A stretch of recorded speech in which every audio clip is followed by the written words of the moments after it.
નમસ્કાર મિત્રો, આજે આપણે કાગડાની 4 વાતો સાંભળે એના જીવનમાં પરિવર્તન આવી જાય. એ કોઈથી દુઃખી થતો નથી. એ માટે આજે હું તમને જ્ઞાનની 4 વાતો સંભળાવીશ. ધ્યાનથી સાંભળજો. એ પહેલાં અમારી સાહિત્ય સ્ટોરીમાં તમે નવા હોય તો અમારી સાહિત્ય સ્ટોરી ચેનલને સબસ્ક્રાઈબ કરી લેજો, જેથી કરીને આવનારા અમારા વિડીયો તમારા સુધી પહોંચે. તો ચાલો આપણે કાગડાના જ્ઞાનની 4 વાતો સાંભળીએ. એક જંગલમાં એક કાગડાનું જોડલું રહેતું હતું.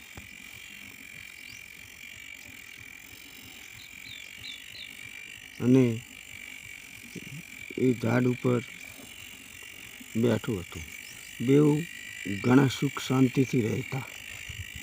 કાગડાની પત્ની ઉતાવળી હતી, ગમે તે વાત પૂછી જ લે. એક વખત ગંગા કિનારે આવેલા ઝાડ ઉપર બેઠા હતા.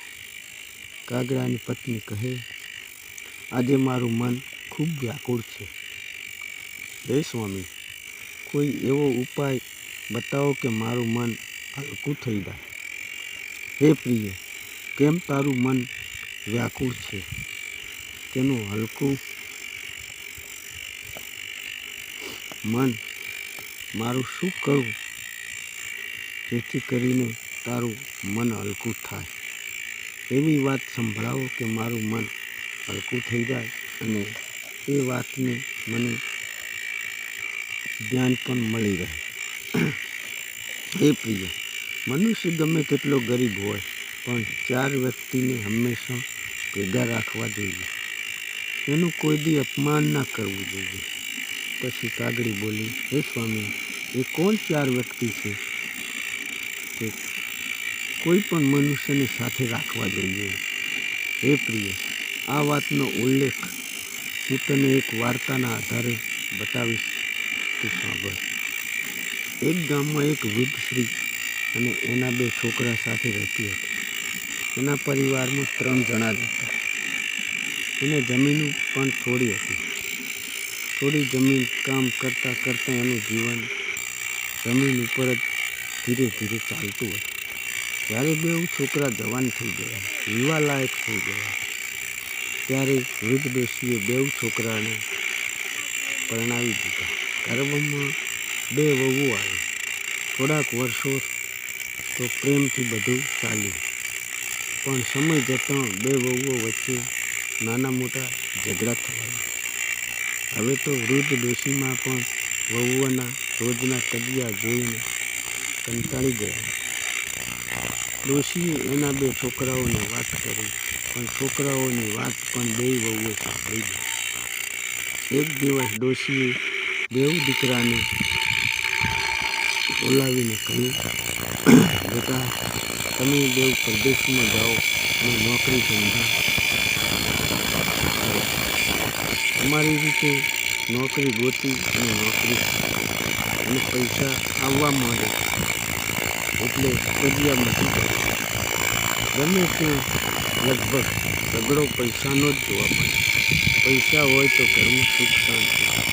બીજું કારણ, વ્યક્તિને જરૂરથી વધારે બેઠો રહે તોય કજિયા ઊભા કરે. નવરા બેઠા લખો જ થઈ જાય. એ વાત સાચી છે. કામ કરવું નહીં અને બેઠા બેઠા ખાવું એ કજિયાના મૂળ છે. કોઈ વ્યક્તિને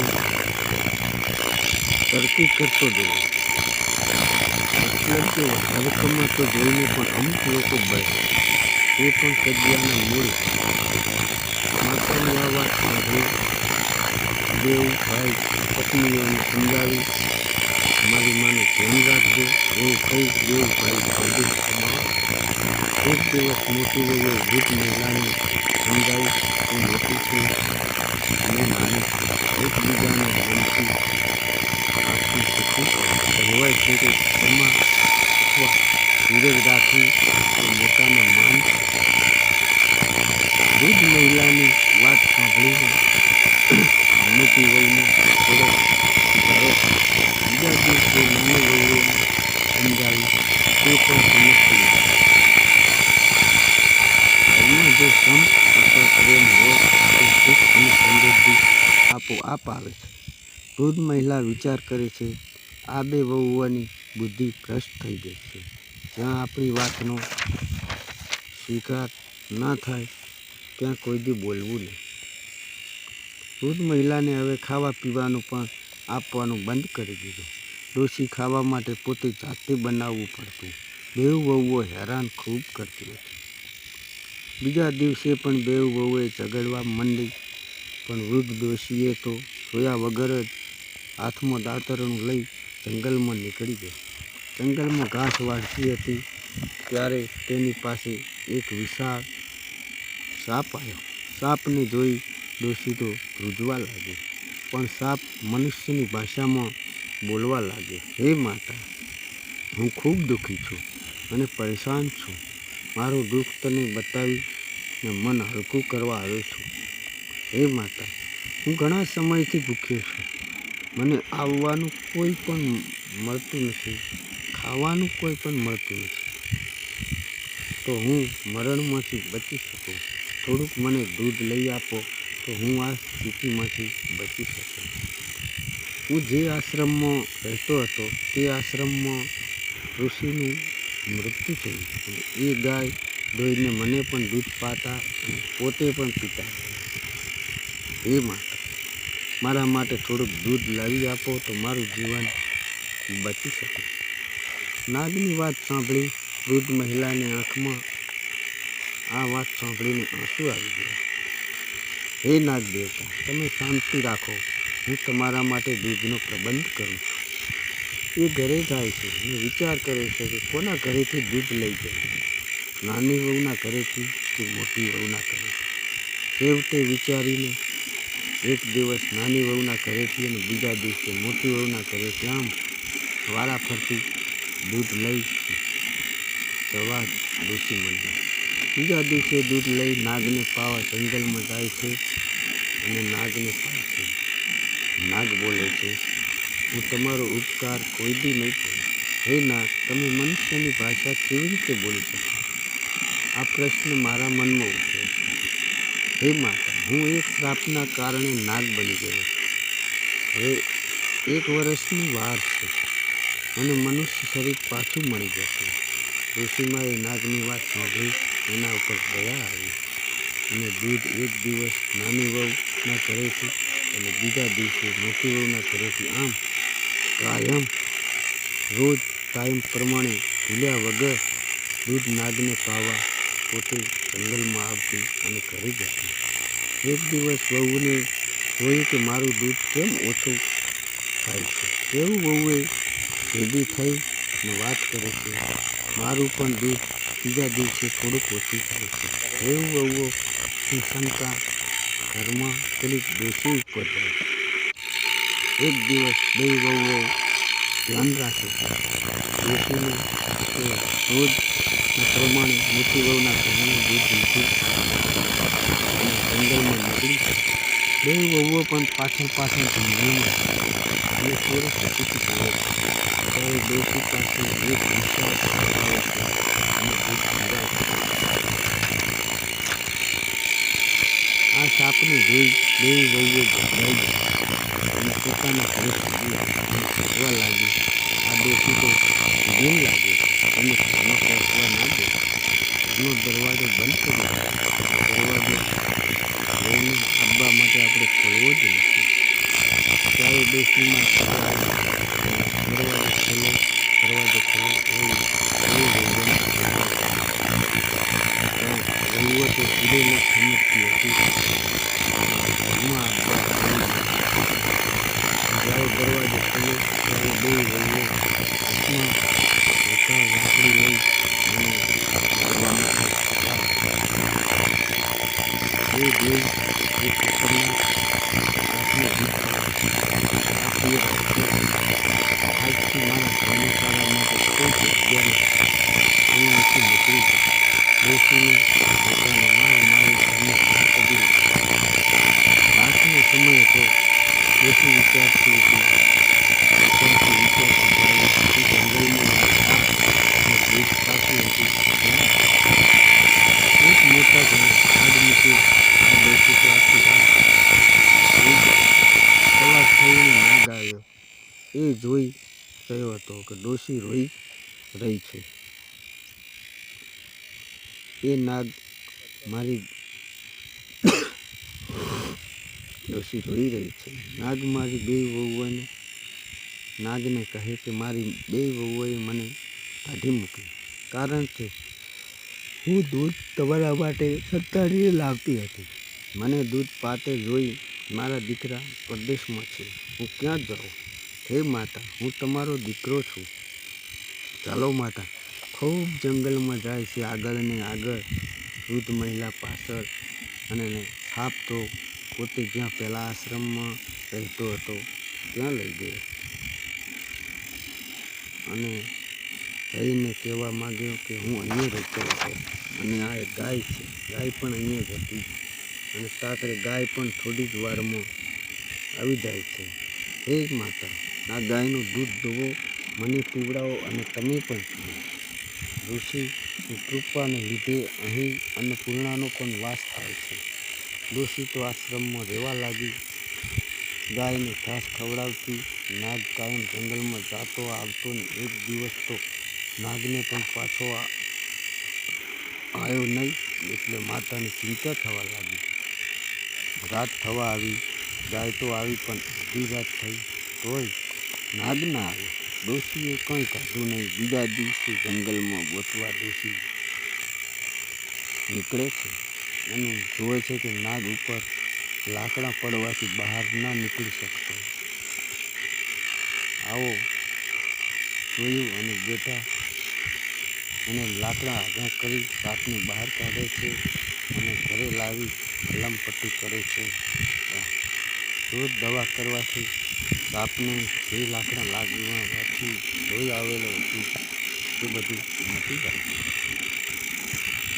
એક વર્ષ પછી તે નાગનું રૂપ બદલીને મનુષ્યના રૂપમાં નાગ આવી જાય. એક સુંદર રાજકુમાર ગુણવાન બની જાય છે. રાજકુમારને જોઈ ડોશીમાનો આનંદનો પાર નથી રહેતો. ચાલો હવે તમારા પિતા હતા એની પાસે ચલીએ. હું પિતા પાસે નહીં જાઉં.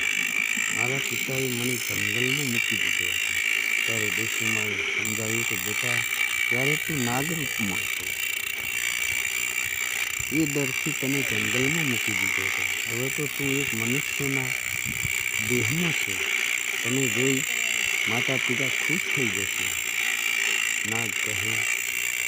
રાજકુમાર હવે તો ડોશીમાને લઈ પોતાના રાજમહેલ જાય છે. ચોકીદારને જઈને કહે છે મારે રાજાને મળવું છે. ચોકીદાર એને રાજાના મંત્રી પાસે લઈ જાય છે અને રાજાને મળવાનો આગ્રહ કરે છે. મંત્રી બોલે છે, હે બેટા, અમારા રાજા અને રાણી તમને મળવા યોગ્ય નથી. એમની પરિસ્થિતિ ગંભીર છે. રાજા પોતે પોતાના રાજ્યની દેખભાળ નથી કરી શકતા. રાજાનું સિંહાસન ખાલી પડ્યું છે. વાત સાંભળી ખાલી પડ્યું છે. વાત સાંભળી રાજાએ એક સાપને જમીનમાં ફેંક્યો. રાજાએ સાપને જોઈ દુઃખ થયું, પણ રાણી માટે તો સાપ પણ પ્યારો હતો. રાજાએ વિચાર્યું પ્રજાને શું જવાબ આપવો. પુત્રની જગ્યાએ રાણાએ સાપને ચૂંટ્યો અને આ રાજાએ સાપને જંગલમાં મૂકી દીધો. ત્યારથી રાજા અને રાણીની સાથે થઈ ગઈ. રાજાના મહેલમાં રજવાડાને દૂર થઈ ગયા. એક જગ્યાએ પડ્યા. ડોશી પોતાના મહેલમાં જાય છે. રાજા રાણી પાસે લઈ જાય છે અને મહેલમાં થોડા થોડા એમની સારી વિચારીને સુંદર થઈ ગઈ ત્યારે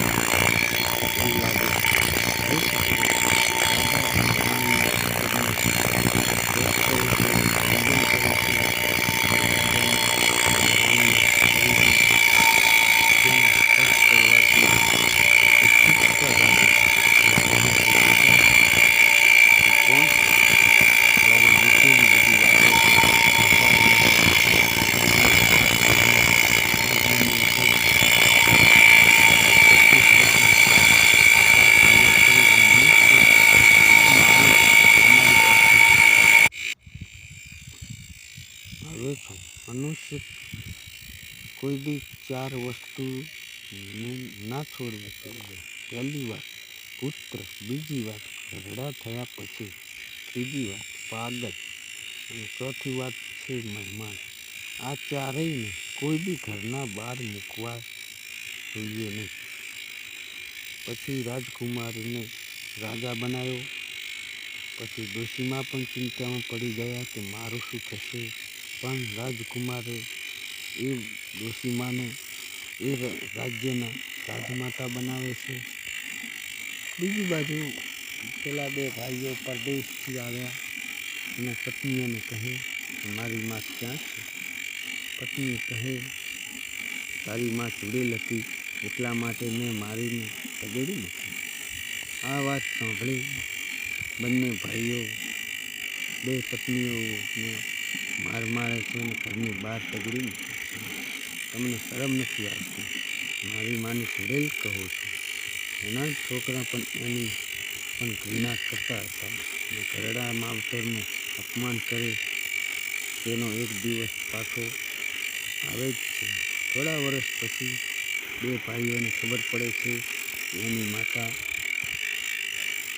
એક રાજ્યની રાજમાતા છે. મારી માતા રોજ સેવાભાવી હતી એટલે એને સારું ફળ મળે છે. રાજમાતા બની ગઈ છે. રાજમહેલમાં જાય છે. એને પાછી આવવાની વિનંતી કરે છે. પણ એની માં કહે છે કે બેટા અહીંયા તો મારી પાસે એક બીજો પણ તમારો ભાઈ મળી ગયો છે. તમે ચિંતા ના કરો અને સુખ શાંતિ તમે અને તમારા છોકરાને વહુઓ સાથે શાંતિથી તમે રહો અને અહીંયા રહો.